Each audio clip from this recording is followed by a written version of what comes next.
Mirëmbrëma, ky është edicioni qendror i lajmeve në studio, jam me kolegun Harbi Aliaj. Mirëmbrëma Harbi. Mirëmbrëma Ola, zonja dhe zotrinja, me Ola Brukon më parë njëjmë së bashku me titujt kryesor. Edi Rama dekretohet nga presidenti si ministër i jashtëm. Meta e cilësoi propozimin e Ramës për veten një rast të veçantë që nuk parashikohet dhe as ndalohet nga Kushtetuta e Republikës së Shqipërisë. Një ndër arsyetimet e presidentit për dekretim ishte edhe rëndësia e evitimit të një krize institucionale e cila do të dëmtonte pozitën e vendit.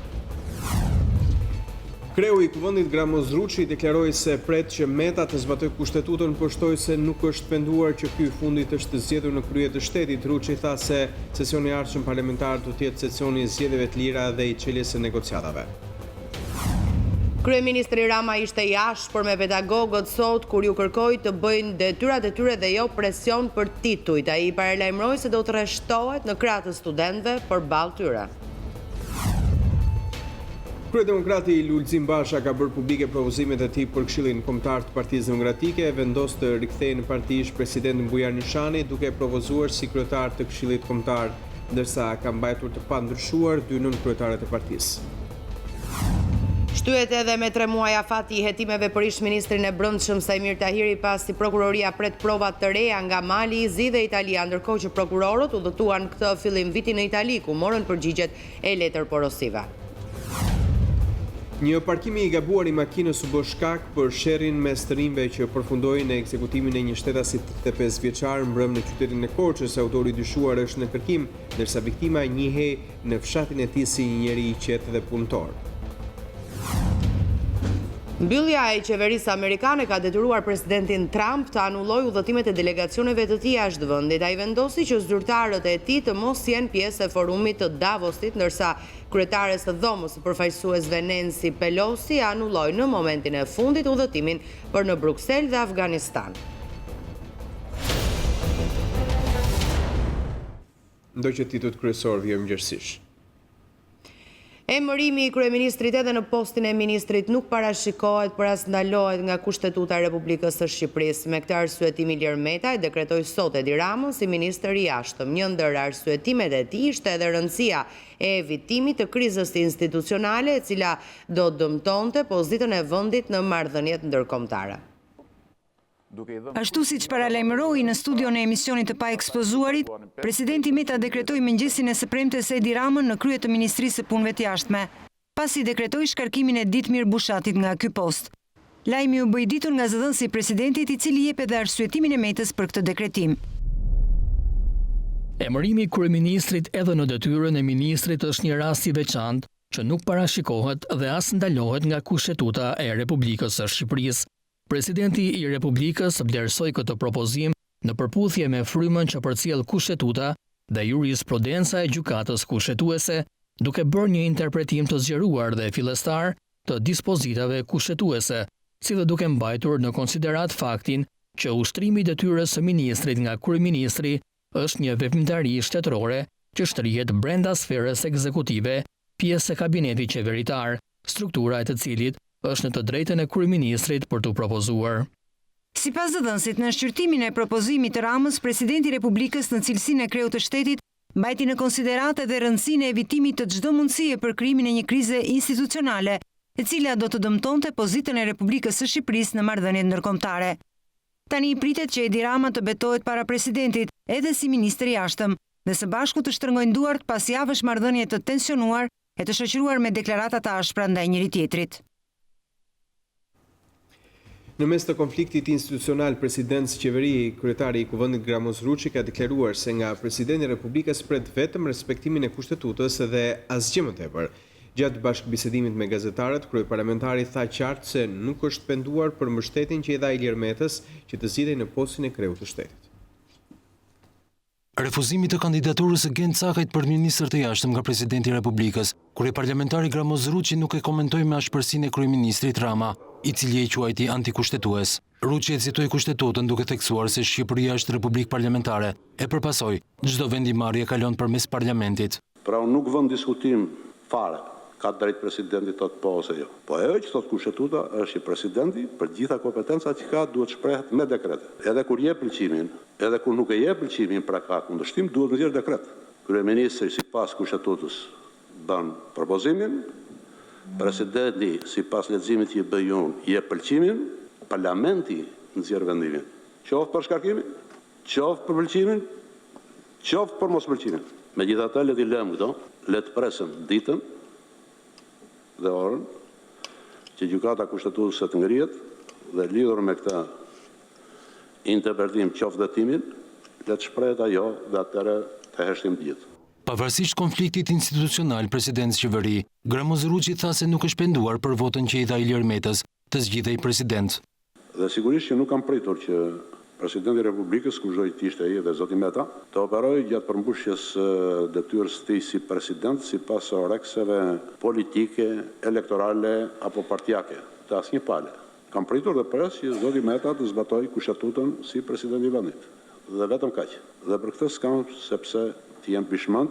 Gramozruçi, socialisti që në gjatë gjithë ekzistencës 28 vjeçare të Partisë Socialiste, ka luajtur një rol të rëndësishëm politik, mbrojti zgjedhjen e kryeministrit, i cili bëri pjesë të qeverisë njerëz jashtë partisë. Sistemi që jemi është sistemi i partisë në pushtet. Po kjo s'do të thotë se kur jenë pushtet, duhet të jenë antarët e forumeve dhe antarët e partisë të pushtet. Biles është e gabuar. Logoa e kësaj partije në atë fushat elektorale ka qenë bashkëqeverisje me qytetarët.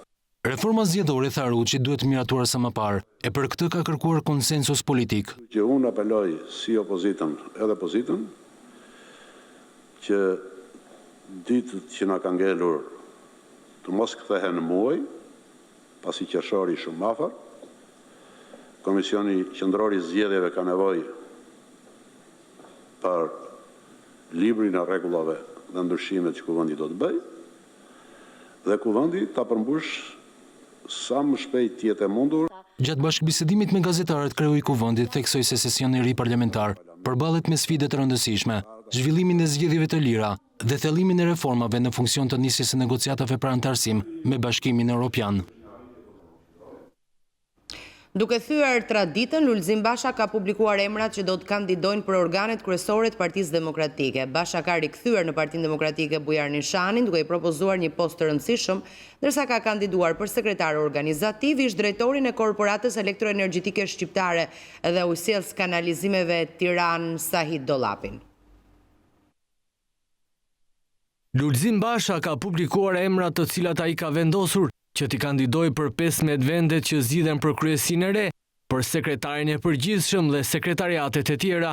Nga të gjithë emrat bie në sy rikthimi i Bujar Nishanit, i cili u propozua nga Basha si kryetari i Këshillit Kombëtar, kandidimi i juristit Gazmend Bardhi si kandidat për sekretar të përgjithshëm dhe kandidimi i Sahid Dollapit si sekretar organizativ. Në ndryshim nga tradita e herëve tjera, kam vendosur sot të shpalos para jush propozimet që kryetari i Partisë Demokratike në bazë të statutit i bën Këshillit Kombëtar për funksionet e sipërpërmendur. Për sekretarin e përgjithshëm, kandidatët që do t'i propozojnë nesër Këshillit Kombëtar janë Gazmend Bardhi dhe Dorian Teliti.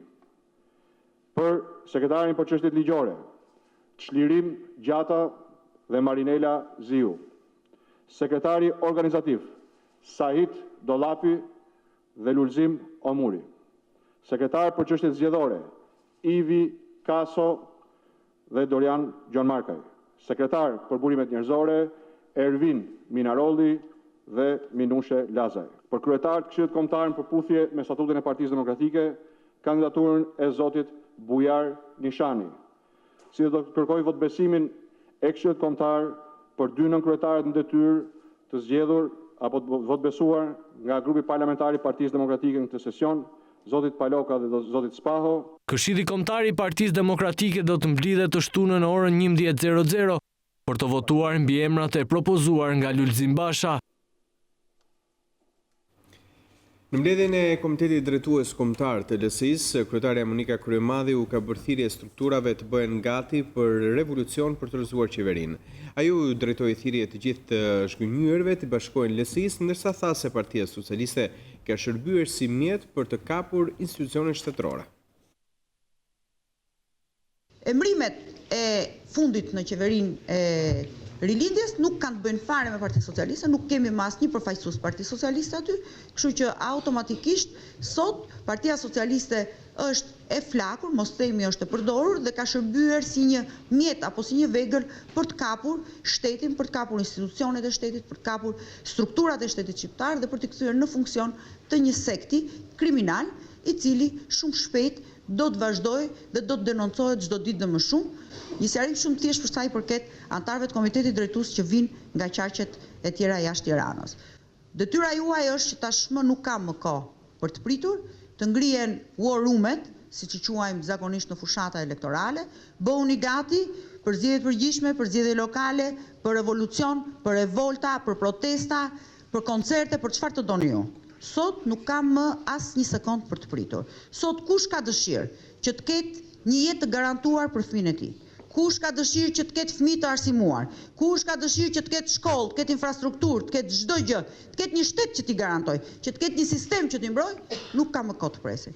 Po të dalin në rrugë, të protestojë dhe të protestojnë në të gjitha mënyrat. Qofshin këto demokratike, të moderuara dhe kulturore. Faleminderit.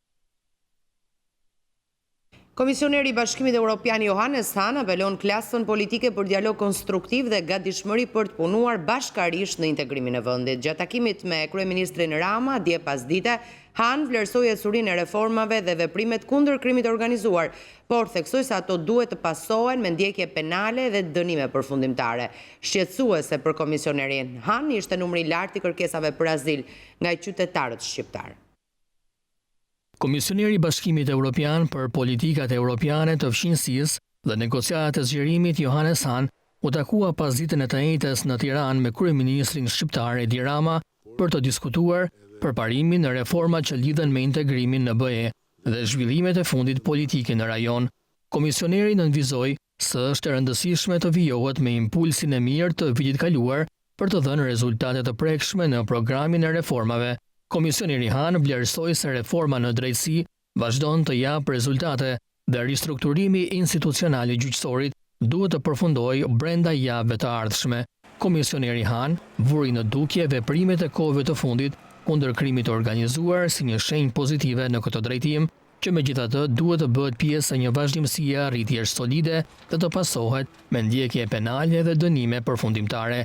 Komisioneri shprehu shqetësim rreth numrit ende të lartë të aplikimeve të pabazuara për azil nga qytetarë shqiptar në disa shtete anëtare të BE-s. Sipas Hahn, shkaqet themelore duhet të trajtohen dhe bashkëpunimi me qeveritë e shteteve anëtare të BE-s, të prekura nga ky fenomen, duhet të intensifikohet më tej. Komisioneri përsëriti se angazhimi i fortë në procesin e integrimit në BE nga kryeministri Rama është kyç dhe se dialogu konstruktiv politik midis të gjitha partive politike, si dhe gatishmëria për të punuar së bashku në interes të gjithë qytetarëve shqiptar është thelbësore për të ardhmen europiane të Shqipërisë. Një marrëveshje ndërpartiake për reformën zgjedhore për të trajtuar rekomandimet nga OSBE-ODIR do të ishte një mundësi e mirë për ta treguar një gatishmëri të tillë.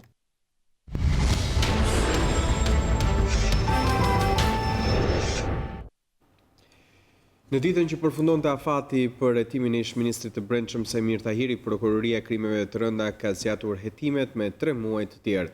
Shkak se pas prokurorisë janë bërë disa veprime hetimore për cilat janë në pritje, sikundërse është përgjigjja për letër porosin nga Mali Zisi dhe përkthimin në gjuhën shqipe i akteve të marra nga autoritetet italiane të drejtësisë. Prokuroria për krime të rënda vendosi të marrë sërish kohë për hetimin e ish-ministrit të Brendshëm Samir Tahiri, i cili dyshohet për përfshirje në grupin kriminal Habilaj. Të njëjtën e 17 janarit, 3 prokurorët e çështjes Arens Çela, Dritan Prençi dhe Vladimir Mara firmosën për zgjatjen e afateve të hetimit edhe për 3 muaj të tjerë, me argumentin se janë në pritje të përgjigjes së një letër porosie dërguar në Malin e Zi dhjetorin e 2018-s. Prokurorët argumentojnë se është e domosdoshme të administrohen këto dokumenta, të cilat sipas tyre mund të ndryshojnë edhe dinamikën e hetimit ndaj Tahirit, çka do të kërkonte më shumë kohë në dispozicion. Në dokumentin e prokurorisë bie në sy fakti se pjesë e dosjes voluminoze është bërë një tjetër letër porosie e re e mbërritur së fundmi nga Italia. Bëhet fjalë për një dokument që prokurorët Prençi e Mara e siguruan në shtetin fqinj këtë fillim vit, kur udhëtuan atje në kërkim të provave të reja për fajësinë e ish-ministrit. Në vijim të kërkesave për ndihmë juridike më datë 4 janar 2019 janë administruar në mënyrë të drejtpërdrejtë Aktet në ekzekutim të letërporosisë dërguar autoriteteve italiane të drejtësisë më datë 31 dhjetor 2018, këto akte aktualisht përkthehen në gjuhën shqipe.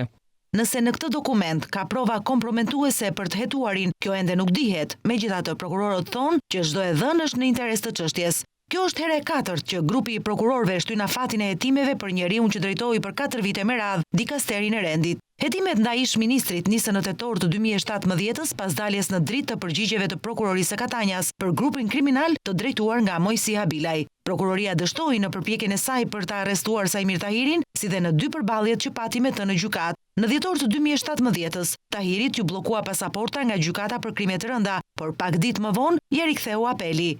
Më vonë, më 12 maj, po gjykata për krime të rënda caktoi masën e sigurisë arrest shtëpie për Tahirin, vendimi i cili u shndërrua në nul në shkallën e 2 të gjyqësorit. Ish-ministri i Brendshëm, i cili po hetohet në gjendje të lirë, dyshohet se ka bashkëpunuar me grupin e Habilajve për trafikim të lëndëve narkotike nga Shqipëria drejt Italisë. Pavarësisht akuzave, Tahiri gjithmonë i ka mohuar ato. Prokuroria për krime të rënda kërkoi dënimin me 119 vite burgim për 7 të dyshuarit si antar të një grupi kriminal që sulmonte e grabiste blindat, të cilat transportonin paratë e bankave të nivelit të dytë. Konkretisht për të pandeurit Dash Kupa dhe ish komando Neima Vdylaj u kërkua dënimi me nga 20 vite burgim. Ernest Kupa rrezikon të dënohet me 19 vite e 8 muaj. Për të pandeurit Fation Gjyliu, Dritan Sinanaj dhe Aleksandr Muratajn, prokuroria shpalli pretencën me 16 vite burg secili. 2 të penduarit e drejtësisë që pranuan të rrëfeheshin edhe të hidhnin dritë mbi grabitjet spektakolare, Dition Memlika dhe Admir Çerpja, rrezikojnë dënimin me 5 vite e 8 muaj burgim. Grupi kriminal akuzohet për 2 grabitjet e ndodhura në rrugën e Rinasit, ku u sulmuan blindat që transportonin paratë, ngjarje që u konsiderua spektakolare për nga mënyra e realizimit. Kreu i grupit kriminal Admir Murata, i cili ndodhej në Arrati, akuzohet edhe për grabitjen e një banke të nivelit të dytë në 2015 tek stacioni i trenit. Procesi për Muratajn është pezulluar përkohësisht sipas ligjit. Një parkimi i gabuar i makinës u bë shkak për sherrin mes të rinjve që përfundoi në ekzekutimin e një shtetasi 35 vjeçar me plumë në kokë mbrëm në qytetin e Korçës. Autori dyshuar është në kërkim, ndërsa viktima njihet në fshatin e tij si një njeri i qetë dhe punëtor. Gjurmët e gjakut nga ekzekutimi makabër i mbrëmjes së të enjtes në Korçë kanë mbetur ende në dëbor. Të ndodhemi në lagjen numër 10 ku mbeti i vrarë mbrëmjen e së enjtes Altin Palliu nga slabinja e Pogradecit. E gjithë ngjarja ndodhi në një lokal ku viktima ishte ulur me shokët e tij për të konsumuar diçka. Një konflikt me tone të ashpra mes viktimës dhe autorit ka ndodhur atë mbrëmje, por duket sikur çdo gjë mori fund me largimin e autorit. Mbas disa minutash autori është kthyer përsëri në vendin e ngjarjes dhe ka goditur disa herë Altin Balliun. Dyshohet se autori është Olger Mustafa, një person me precedent të mëparshëm penal i cili banon në lagjen ku ndodhi krimi. Aktualisht Mustafa po kërkohet nga policia. Gjithçka nisi për parkimin e gabuar të një makine pranë lokalit. Mësohet se 35 vjeçari Altin Balliu ka qenë duke konsumuar pije alkolike në një bar kafe me shokët e tij, në momentin kur Olger Mustafa është konfliktuar për parkimin e gabuar të makinës së shokëve të Altinit. Debati nisi me tone të ashpra dhe u shndrua në një sherr masiv mes të rinjve. Olgeri doli nga lokali në fjalë për të kthyer disa minuta më vonë, i armatosur me një pistolet. Në rrugë ka gjetur Altinin të vetëm duke ecur, ka nxjerr pistoletën dhe ka qelluar disa herë. Një plumbe ka kapur në kokë dhe një tjetër në trup. 35 vjeçari ndroi jetë në vend. Altini mësohet se jetonte me nënën dhe vëllezërit e tij në fshatin Slabin të Pogradecit, ku kishte ngritur edhe një biznes. Banorët e fshatit e njohin si djalë të qetë që shikonte punën e tij dhe nuk kishte konflikte me askënd. Autori dyshuar Olger Mustafa nuk ka qenë i panjohur për policinë pasi ka precedent penal. Në vitin 2010 ai ka qelluar me 12 plumba Michael Hysolli në qendër të Korçës. Për këtë krim ai u dënua 7 vjet. Pak ditë pas vrasjes së dy fish që ndodhi në Ballsh, ku burri vrau me thik gruan dhe kunatën e tij, vëllai i viktimave ka depozituar një kërkesë për birësimin e fëmijëve të mitur. Gjyshmir Çaushaj ka depozituar në gjykatën e Fierit kërkesën për të marrë përsipër kujdestarinë e fëmijëve të motrës së tij, Gentiana Çaushaj, e cila u vra së bashku me motrën e saj nga bashkëshorti Gazmend Musta. Sipas vëllait të viktimave, autori Gazmend Musta, i cili tashmë ndodhet prapa hekurave, nuk mund të ushtrojë kujdestarinë e dy fëmijëve. Për këtë arsye, daja e tyre ka kërkuar që të marrë vetë kujdestarinë për nipin dhe mbesën e tij. Këta të fundit aktualisht ndodhen në fshatin Sos, pasi u dërguan aty për një trajtim më të specializuar për shkak të traumës së shkaktuar pasi vrasja u krye në sy të tyre.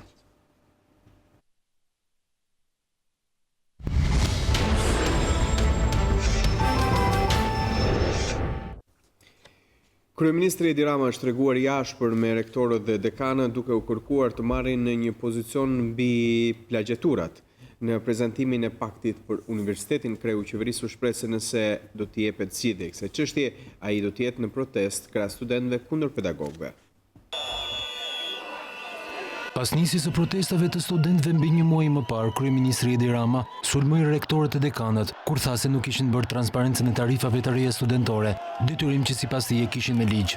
Sulmin ndaj tyre kreu i qeverisë nuk ja u kurseu as gjatë prezantimit të paktit për universitetin, kur tha se duhet të vendosin se ç'do të bëjnë me plagjeturat, përndryshe tha Rama do t'i bashkohet studentëve në protest. Duhet ta thoni ç'a doni dhe thuajeni studentëve.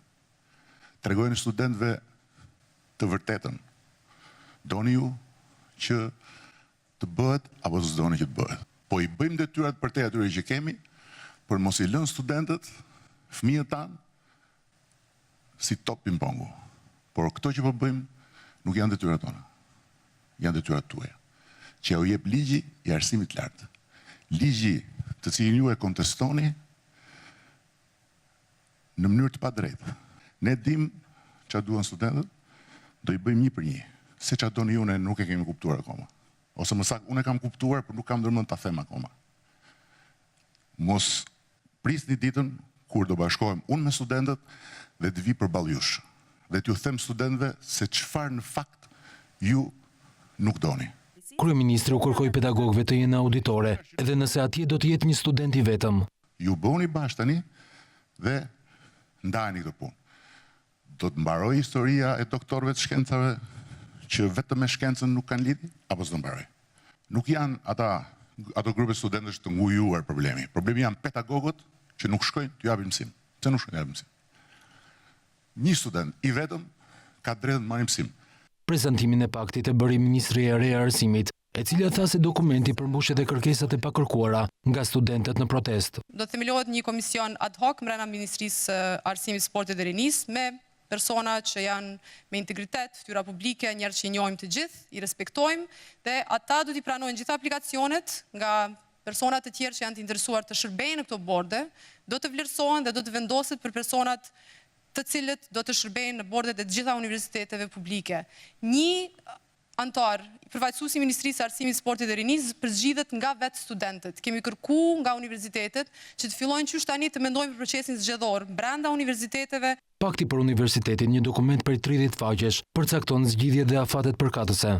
Dokumenti ofron lehtësi financiare ndaj studentëve për regjistrimin në universitete, transparencë të shpenzimeve të buxhetit në universitete, e po ashtu ofrojnë investime në konvikte, i jepet më tepër pesh votës së studentëve, kontrollet antiplagjetur, përfitimet e gradave shkencore, përcaktimin e kriterëve të përzgjedhjes së anëtarëve të bordit të administrimit. Pakti jep detaje edhe për kartën e studentit, funksionimin e bibliotekës digjitale, si dhe vettingun e pedagogëve.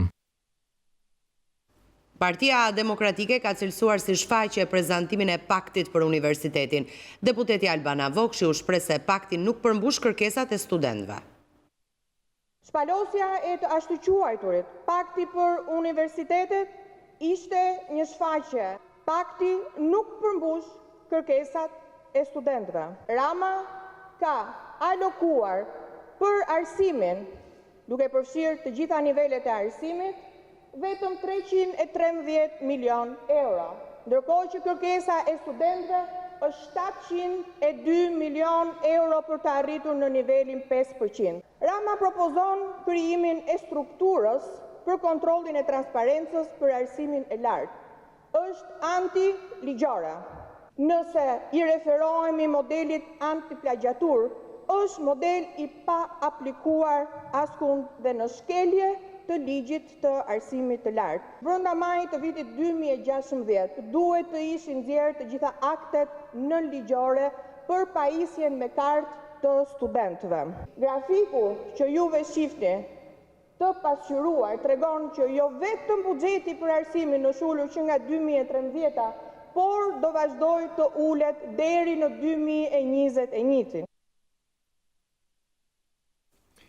Në krah të studentëve, ditën e hënë pritet të arreshtohen edhe pedagogët e Fakultetit Histori Filologji. Në asamblenë e thirrur ditën e sotme, pedagogët kanë lajmëruar mbajtjen e një greve 24 orëshe, ku në krye të kërkesave të tyre kanë renditur rrëzimin e ligjit të arsimit të lartë. Ndërkohë studentët kanë hyrë në ditën e 45 të protestës së tyre që nuk zhvillohet më në rrugë, por brenda fakulteteve si dhe përmes bojkotit masiv të auditorëve.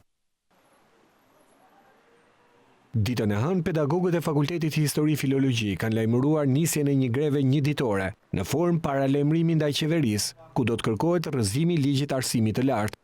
Vendimi është marrë gjatë asamblesë së thirrur ditën e premte, ku pedagogët shprehen solidaritet të plotë me protestën e studentëve. Ne mbështesim plotësisht si përherë të drejtat e studentëve dhe kërkesat e tyre të drejta. E dyta, ne jemi shumë të shqetësuar si staf akademik për VKM-t, të cilat në një farë mënyrë pezullojnë edhe pak autonomi të universiteteve. Kërkojmë abrogimimin e ligjit dhe kemi përcaktuar një set kërkesash të detajuara. Do bëjmë një protestë paralajmëruese të pedagogëve ditën e hënë. Pastaj do përcaktojmë hapa të mëtejshëm. Ndërkohë vetë studentët vazhdojnë betejën e tyre përmes bojkotit deri në plotësimin e 9 pikave që i cilësojnë të paplotësuara nga qeveria. 45 ditë nga nisja e protestës së madhe studentore, në shumicën e universiteteve të Tiranës vazhdon të mos bëhet mësim. Në disa fakultete ka ende studentë të ngujuar që e gdhin natën brenda auditoreve të mbuluar me batanie. Dera kryesore e korpusit qendror vazhdon të mbahet e kyçur nga brenda, ndërsa është hapur dera e pasme e universitetit për çdo student që dëshiron të bëjë mësim. Një pjesë shumë e madhe studentë vazhdojnë të jenë akoma në ngujim. Jemi në orë të parë të mëngjesit ku fillon ndryshimi i turneve, por ka dhe studentë që duan mësim dhe i kemi hapur dyert që t'ju japim atyre, domethënë t'ju lëmë atyre dhe të drejtën të zhvillojnë mësimin. Po bëhet mësim? Ka shumë pak studentë që futen në mësim. Ka nga ata të cilët futën mësim, po janë profesorë që i thënë solidarizoni me shokët tuaj, i marrin dhe i nxjerrin prapë nga klasa, nuk është se zhvillohet mësim. Ndodhemi në oborrin e brendshëm të korpusit qendror, ose siç e ka emrin, Universiteti Politeknik. Në njërin anë, inxhinieritë elektrike dhe mekanike vazhdojnë bojkotin e tyre gati 100%. Ndërsa pas krave të mi ndodhet fakulteti i ri i teknologjisë informacionit, ku thuajse të gjitha klasat janë plot. Unë erdha sot për mësim, kisha seminar, bëra seminarin, tash jam pushim. Edhe ju në mësim sot? Po, mësim, po, jemi në klasë. Njëherëzi bojkoti dhe ngujimi vijon prej 2 javësh edhe në Fakultetin e Arkitekturës dhe Inxhinierive të Ndërtimit, ndërsa në Fakultetin Juridik vazhdon bojkoti pa afat, deri në plotësimin e 9 pikave, e po kështu dhe ngujimi një grupi të madh studentësh që mbajnë të kyçura nga brenda të gjitha dyert hyrëse të universitetit. Ndërsa në Fakultetin Ekonomik, dera është e hapur, por mësim nuk bëhet. Të paktën në shumicën ndërmuese që ne kemi pyetur, na thonë që nuk ka mësim. Vetëm një pakicë studentësh thanë që kanë bërë disa orë mësimi, por kanë qenë shumë të paktë. Jo, nuk kemi. Nuk keni bërë. Pra vazhdon bojkoti. Po, vazhdon. Po ngujimi vazhdon? Edhe ngujimi. Ne na kanë siguruar që do t'ju mbështesim, po se dim tani e presim zyrtarisht. Edhe këtë javë besoj se po, javës tjetër nuk e dim. Bëm vetëm pak.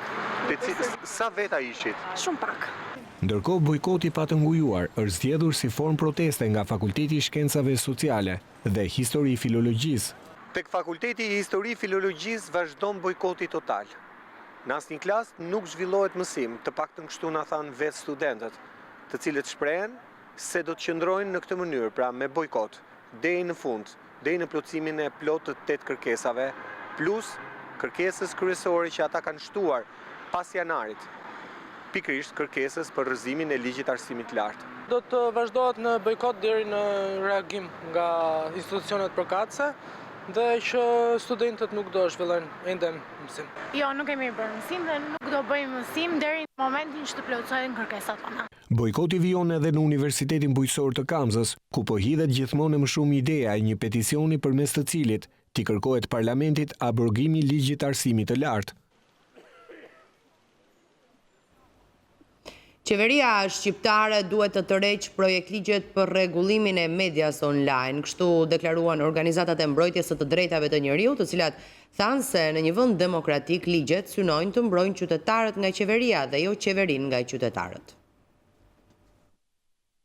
Një grup organizatorësh për mbrojtjen e të drejtave të njeriut dhe organizata përfaqësuese të gazetarëve i kërkojnë kryeministrit Edi Rama të tërheqë 2 projektligjet për median online. Sipas gazetarit Gjergjer e Bara, këto 2 projektligje rrezikojnë ta kthejnë Shqipërinë në një vend jo demokratik. Cënojnë rënd lirinë e shprehjes dhe nuk zgjidhin asnjë nga problematikat ekzistuese të medias, përfshirë gjuhën e urrëties, shpifjen, propagandën apo dezinformimin. Projektligjet u japin të drejtë amës ose tatimeve të gjobisen dhe mbyllin median online pa një procedurë të mirëfillt ligjore, duke rritur rrezikun e censurës dhe vetë censurës ekzistuese në median shqiptare. Por a mbështeten të 2 projektligjet e medias online në modelin kroat? Ne vërejmë se rezulton i pavërtet pretendimi i shprehur në disa raste nga AMA dhe nga kryeministri se projektligjet në fjalë janë në bazë të një trashëgjuar modeli kroat. Nga verifikimet tona rezulton që në Kroaci nuk ka asnjë ligj të ngjashëm dhe asnjë institucion të ngjashëm. Një tjetër shqetësim ishte edhe tatimi prej 20% që është vendosur mediave online. Sipas organizatave të gazetarëve, ky tatim për median online duhet të jetë 0% të VSH. Media online aktualisht pritet të tatohet me 20% të VSH, ndërkohë që televizionet kanë të VSH 6%, ndërsa gazetat kanë 0. Mendoj që duhet të jetë 0 sepse në përgjithësi në përbotën, thënë libri dhe media kanë të VSH 0. 2 projektligjet e hartuara nga qeveria parashikojnë krijimin e një regjistri të medias online pranë Autoritetit të Komunikimeve Elektronike e Postare, si dhe vendosjen e përmbajtjes së medias online në mbikëqyrjen e Autoritetit të Medias Audiovizive dhe një këshilli ankesash, një komisioni pranë AMAS, i cili do të ketë fuqinë të gjykojë nëse media është e njëanshme apo e paanshme, nëse ajo cënon moralin publik apo jo, dhe nëse i gjykon të arsyeshme. Mund të vendos gjoba deri në 8.000 euro dhe të urdhëroj mbylljen e këtyre mediave.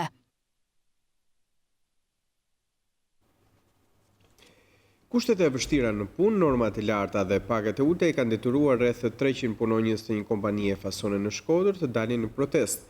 Përfaqësuesit e firmës shprehen se po punohet për plotësimin e kërkesave të tyre, ndërsa punonjësit paralajmëruan se në rast të kundër do të braktisin punën. Rreth 300 punonjëse të biznesit fason në Shkodër kanë protestuar këtë të premte lidhur me kushtet e punës në fabrik. Ato denoncojnë vështirësitë që po hasin çdo ditë në punë, kryesisht me rritjen e vazhdueshme të normave nga ana e punëdhënësve, si dhe për pagat e ulta. Fabrikës tonë, drejtorit tonë, e kërkojmë si të rriten minutat si çdo laborator tjetër. Kërkojmë drejtën tonë, punën tonë. Jo, edhe rrogën me na rrit si çdo laborator tjetër. Ne nuk e kërkojmë më tepër. Ne kërkojmë vetëm sa na takon. Ne kena 137 lekë orën. Unë sot jam punëtore e vjetër edhe nuk arri për me banor. Ku kom gurën ta minutit. Për herë parë fabriku hap, ton kush elementet që kanë punuar aty kanë shkuar në spital. Ta këtyre ulin minutat, ulin rrogën. Në emër të kompanisë, administratori i firmës deklaroi se po diskutohen kërkesat e punojësve. Këto mendoj ndoshta kërkojnë që të ndërhyjet një mënyrë gjithmonë teknike dhe jo me dëshira, që të analizohet edhe herë sketa e prodhimit për të gjetur mundësinë më të mirë dhe me korrigjuar nëse ka nevojë me korrigjuar diçka.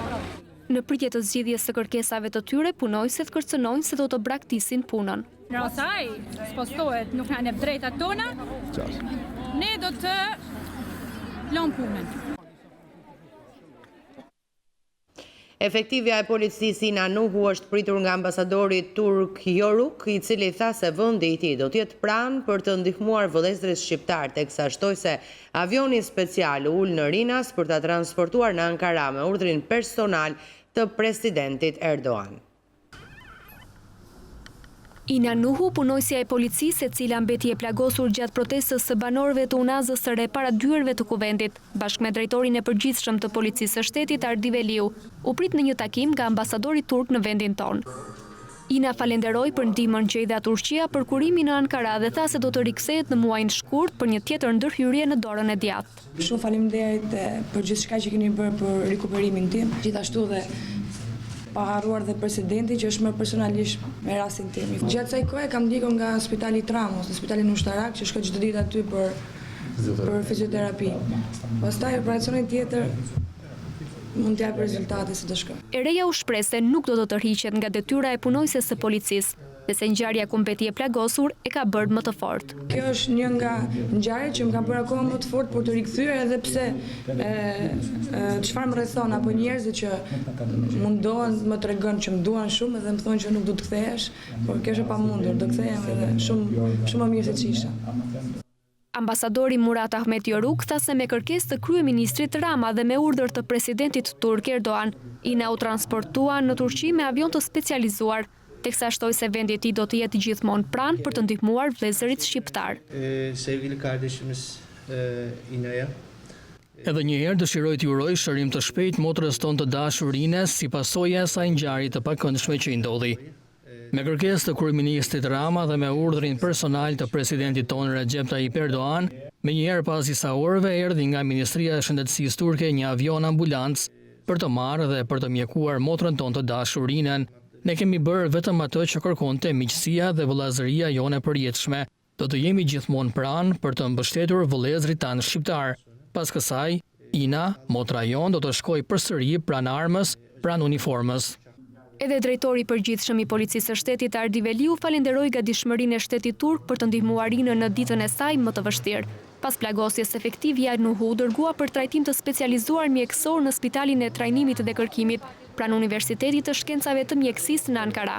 Operacioni i saj dorës u krye me një teknik shumë të komplikuar që nuk gjendet në asnjë literaturë mjekësore. Pas refuzimit nga Parlamenti Britanik të marrëveshjes për Brexit me Bashkimin Evropian, marrëdhëniet e Britanisë së Madhe me Bashkimin Evropian ndodhen para shumë pikpyetjeve. Për të mësuar më shumë jam lidhur tani në Gjermani me kolegun Auron Dodi në Deutsche Welle. Auron, përshëndetje. Si do të ecë më tej puna me Brexit, si gjykohet kjo në Gjermani? Përshëndetje. Gjermania pret së bashku me shtetet e tjera evropiane që Londra të paraqes propozimet e reja për Brexitin. Kryeministra britanike May tha se do ta bëjë këtë të hënën në 21 janar. 8 ditë më vonë, në 29 janar, May do t'i hedhë për votim në parlament propozimet e reja për ndarjen nga Bashkimi Evropian. Propozimet e reja që do të paraqes të hënën May nuk njihen. Po vëzhgues kanë thënë këto ditë se duket se ka një mundësi që Parlamenti Britanik të mbështesë modelin Norvegji Plus. Norvegjia është në bashkim doganor dhe në tregun e brendshëm Bashkimit Evropian. Pra përfiton prej tyre, por nuk ka të drejtë vote në Bruksel. Pra një mundësi është që të kemi një Brexit vetëm në emër. Në Parlamentin Britanik dihet se nuk ka shumica për asnjë model daljeje nga Bashkimi Evropian. Pse pritet të ketë sukses atëherë kryeministria May me propozimet e reja? Këtë herë May ka hartuar propozimet jo vetëm pas bisedave me këshilltarët e saj si deri tani, ku as kabinetin e saj nuk e përfshiu plotësisht, por i ka përpunuar pas diskutimit dhe me partitë opozitare në Parlamentin Britanik. Me përjashtim të laboristëve, që vun kusht për bisedime me May-n, përjashtim në variantet të daljes pa marrëveshje nga Bashkimi Evropian. Pra shpresohet paraqitet një kompromis ku ta gjejnë veten shumë deputet britanik. Po sigurisht natyrisht nuk kanë votim. Në fakt shumë politikanë evropianë janë skeptik dhe shprehin habi që May nuk ka paraqitur lutje për shtyrje pas 29 marsit të datës së daljes nga Bashkimi Evropian. Kohë që do t'i duhet, qoftë për negociata të reja me Bashkimin Evropian, qoftë për zgjedhje të reja, ose edhe për një referendum të dytë. A është tani i gatshëm Bashkimi Evropian të bëjë lëshime të reja britanikëve? Deri tani thuhet se marrëveshja e arritur është maksimalja që mund t'jepet nga Europa. Maksimalja përballë vijave të kuqe të Londrës. Nëse Londra i braktis ato, mund negociohet sërish. Kryenegociatori i Bashkimit Evropian Michel Barnier deklaroi dje se Bashkimi Evropian do të lëvizë nga pozicionet aktuale sapo britanikët të braktisin vijat e tyre të kuqe. Një vije e kuqe e tillë ka qenë për shembull përjashtimi që Britania të qëndrojë në bashkim doganor me Bashkimin Evropian. Në fakt, për këtë çështje dje u raportua për një ndarje pozicionesh në Bashkimin Evropian. Vendet të lidhura ngushtë ekonomikisht me Britaninë e Madhe, si Gjermania, Holanda dhe vendet nordike janë pro negociatave të reja. Vendet të tjera si Franca, Spanja dhe disa shtete të tjera kanë shprehur mos kuptim pse duhet i bëhen lëshime të reja një vendi të tretë. Por nëse Londra ndryshon pozicion, besohet se dhe Bashkimi Evropian do të rihap negociata.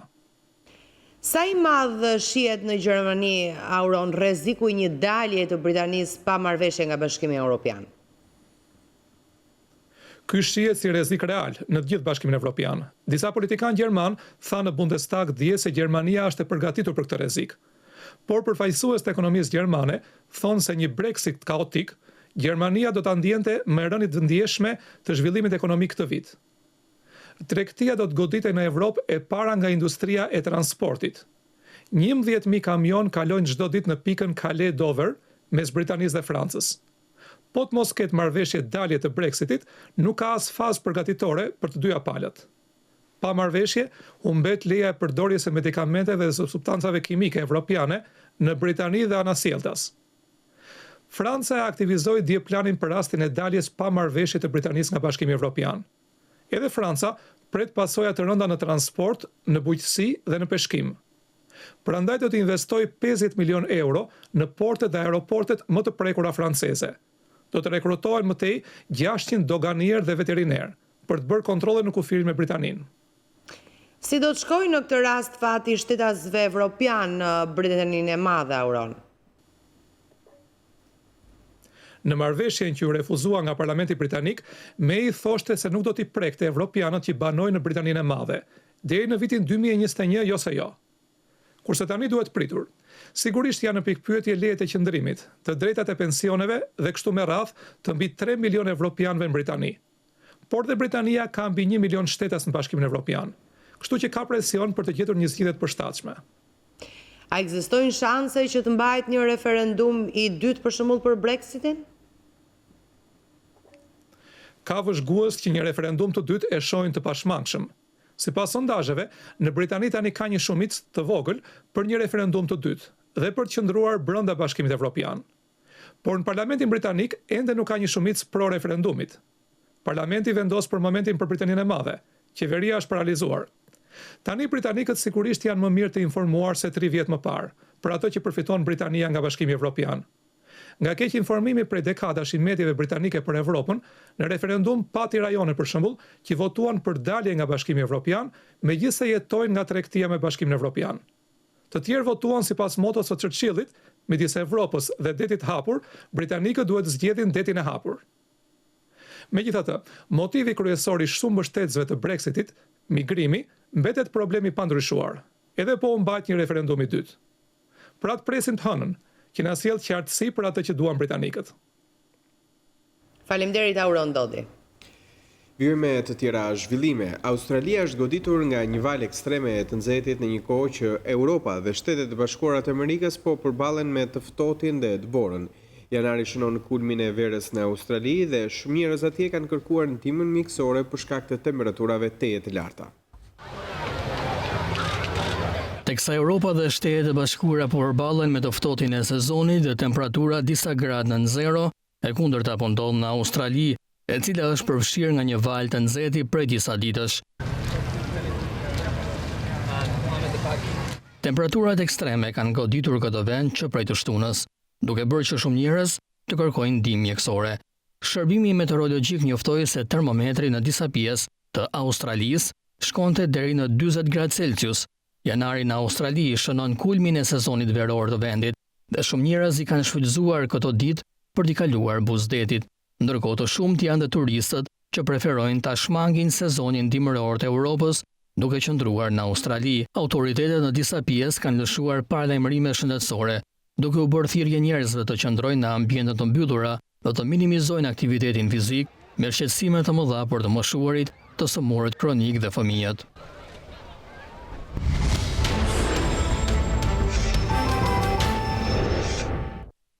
Dhjetë tituj të rinj do të vinë në Shqip përmes histori fatesh njerëzore, një projekt përkthimi me mbështetjen e programit Europa Krijuese Bashkimit Evropian. Ai përfshin publikimin e veprave me cilësi të larta letrare nga 8 gjuhë europiane shkruar prej shkrimtarësh shumë të njohur.